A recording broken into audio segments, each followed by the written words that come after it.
does he agree with all the findings of the summary of the review of the failure to return from temporary release of prisoner Phillip Smith? Speaker. The Honourable Peseta Sam Lotu-Iiga. Yes. Supplementary. Supplementary question, Kelvin Davis.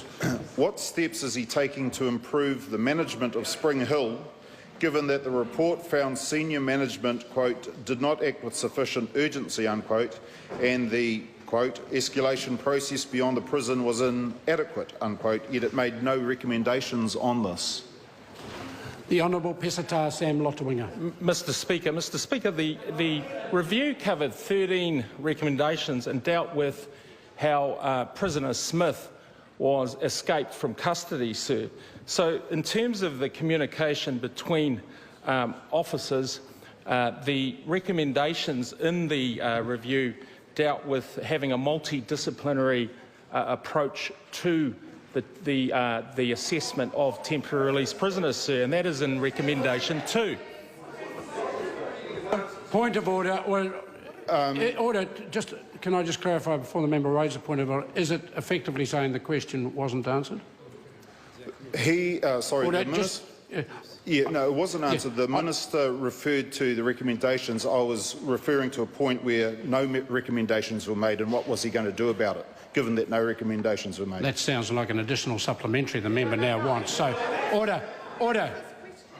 In my mind, there was some doubt about whether the question was actually asked. That's not been raised. No, that hasn't been raised by the member, so I'll allow him an additional supplementary question. Kelvin Davis, supplementary question.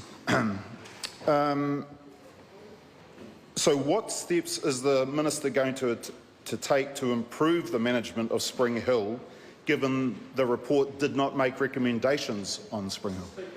The Honourable Peseta Sam Mr. Speaker, Lotu-Iiga. I'll say it again, the report didn't actually review the operation of Spring Hill. It reviewed temporary releases in terms of Phillip Smith escaping from custody.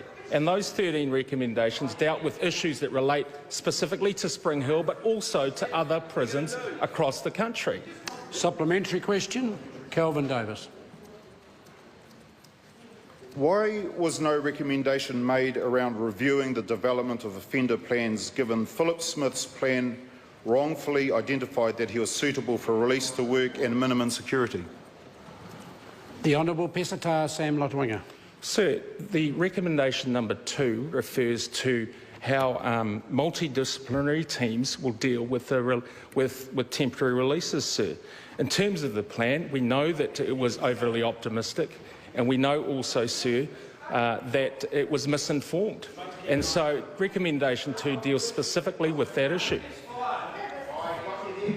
Order. Supplementary question, Kelvin Davis. How many other prisoners like Smith... Order. I'm just going to ask the member to start again. I'm having trouble hearing it. Supplementary question, Kelvin Davis. How many other prisoners like Smith have been released into the community on temporary releases without the Department of Corrections checking that the parole board was likely to release them in the near future? The Honourable Peseta Sam Lotu-Iiga. Sir, I don't have that figure to hand, sir, but if you'd like to place it in a written question, I'm happy to answer that. Order. Supplementary question, Kelvin Davis. How will it be checked whether offenders are safe to be returned to the community before releasing them, now that temporary releases are limited to 12 hours? The Honourable Peseta Sam Lotu-Iiga. Sorry, I missed that. Could the member please repeat that question? I invite Kelvin Davis to repeat that question. So how will it be checked whether offenders are safe to be returned to the community before releasing them, now that temporary releases are limited to 12 hours? The Honourable Peseta Sam Lotu-Iiga. Well, the fact that they are limited to 12 hours is actually irrelevant to the issue of how you assess prisoners for release, sir.